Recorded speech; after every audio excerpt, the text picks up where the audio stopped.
Good morning, everyone. Especially to you, Mom. By the way, I'm Shalamida Hub, and we are the seven reporters, and our topic is all about um, interest, rent, and profit. Learning objective: define interest, identify the determinants of interest rate, differentiate nominal and real interest rates, explain how interest rates affect you as a consumer, identify the effects of interest in business. As an individual, decide to use level, capital, and entrepreneurship, the decision incur a certain form for payment for the use of these resources.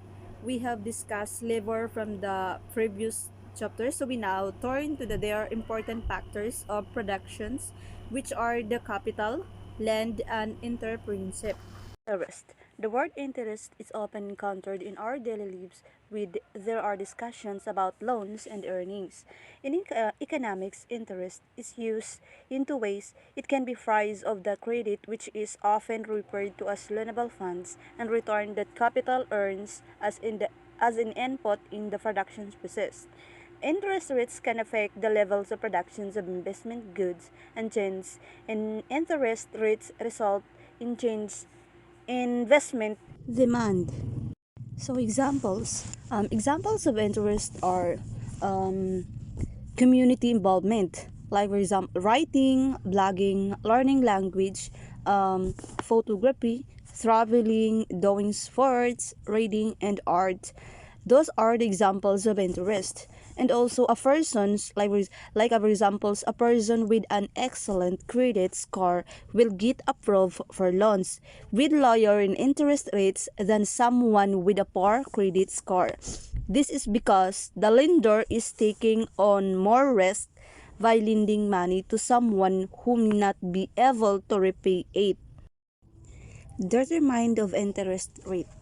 Interest rate is determined by the demand for and supply of money available as loanable funds, comprises the demand for consumption loans, investment loans, and even the government, where the supply of loanable funds come from people who save or consume less of their incomes.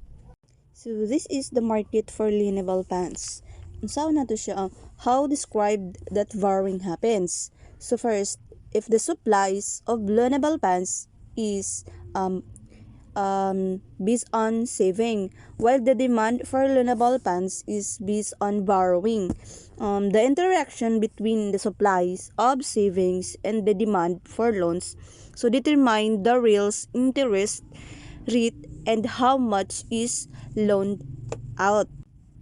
The supply curve is the amount that individual wish to save.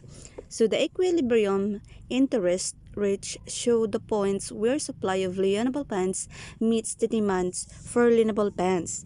This indicates that there are just enough people willing to save too much or meet with the desired borrowing demand. So I give you an examples. Like for examples, the soybeans, the price of soybeans, rice farmers will have an incentive to plant less corn and more soybeans. The total quantity of soybeans on a market will increase, and the degrees of which rising prices translate into rising quantity. So it's called supply elasticity or price elasticity of supply. So that's all my report. So let's proceed to the next reporter. Nominal and real interest rate. Nominal interest rate is determined by the supply and demand in the market for the loanable funds. Real interest is the nominal interest rate adjusting for inflation. Interest rate that is the state on a loan or investment without taking inflation into account. For example, if you take a loan at the 5% interest rate, that will be the nominal interest rate. And real interest rate factor is the effect of inflation is represent the actual purchase power of the interest each or paid. For instance, if the nominal interest rate is 5% and the inflation rate is 2%, the real interest rate will be 3%.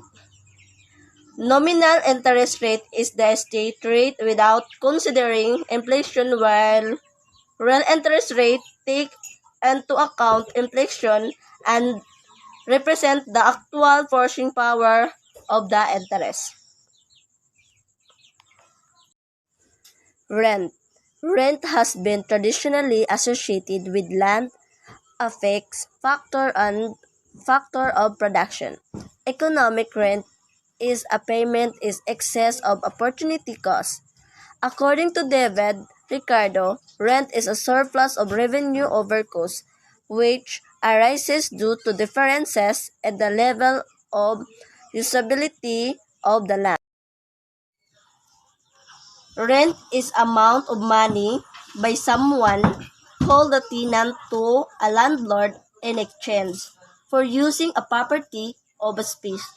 Is a common practice in the housing market, where individuals or business rent apartment, houses, or commercial space for a specific period of time. For the instant renting an apartment means pay a monthly rent to the owner in order to live there, while renting a store means paying a regular fee to use the space for business activities. Rent is the payment made to occupy someone else's property temporarily. Economic rent.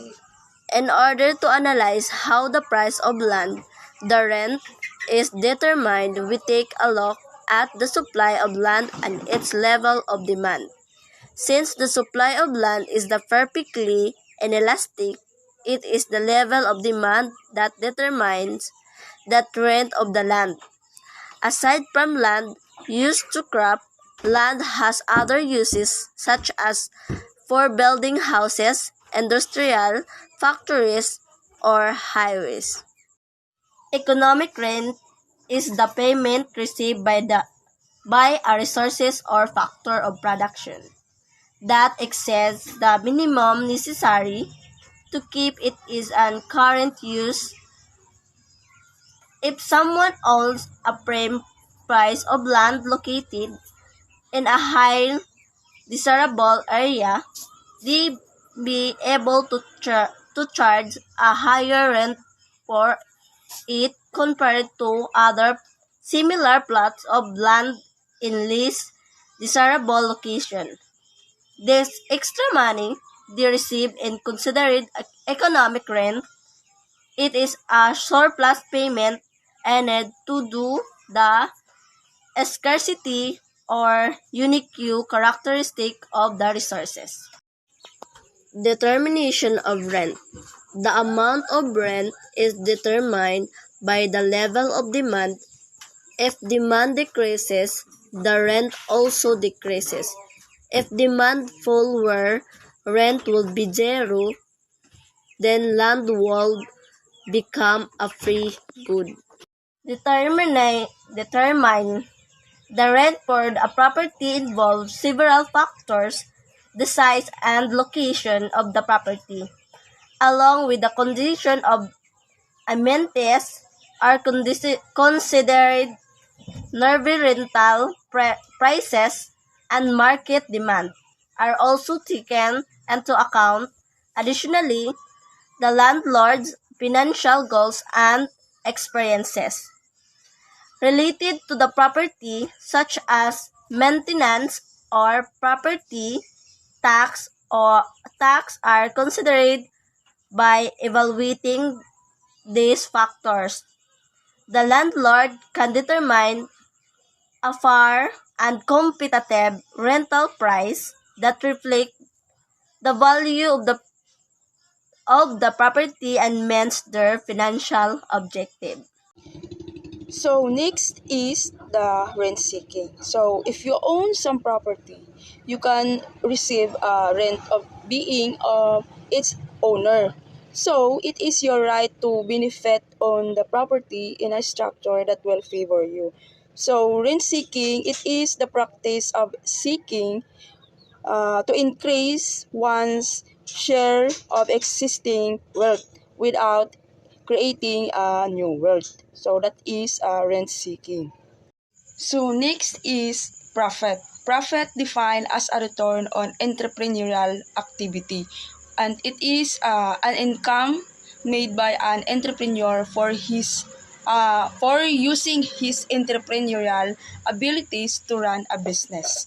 And profit, it is the financial gain from a business transaction or activity, and it is the excess of revenue over cost in a business or investment. So profit is it is a key factor in determining the success of a business, and it represents the financial use in the production and sale of goods or services. So, profit is divided into two, the normal profits and the economic profit. Normal profit is payments made to entrepreneurs as the return of their risk taking. Or normal profit, it occurs when an economic profit is zero, or alternatively when the revenues is equal to the explicit and the implicit. And the economic profit is it is the entrepreneurs when return above and beyond the normal profit. It is the profit of an entity that achieves after accounting for both explicit and the implicit cost. So next is the value of outputs and the value of inputs. The value of output, it is the total revenues received by the entrepreneur, or it is the total income that is received by an entrepreneur. And the value of inputs, it is the total cost incurred in the exercise of the business, or uh, value of inputs, it is the total of the capital in our businesses. So next is the market niche. A market niche is defined as a segment to the market that demands a commodity that is slightly differentiated from other commodities. So market niche has a high demand for particular products or services. For example, people who are baking, and they might be considered as market niche because they have uh, a high demand for cake decorating, their supplies, and their recipes. And the target of a market niche by creating something that caters to the market needs and wants.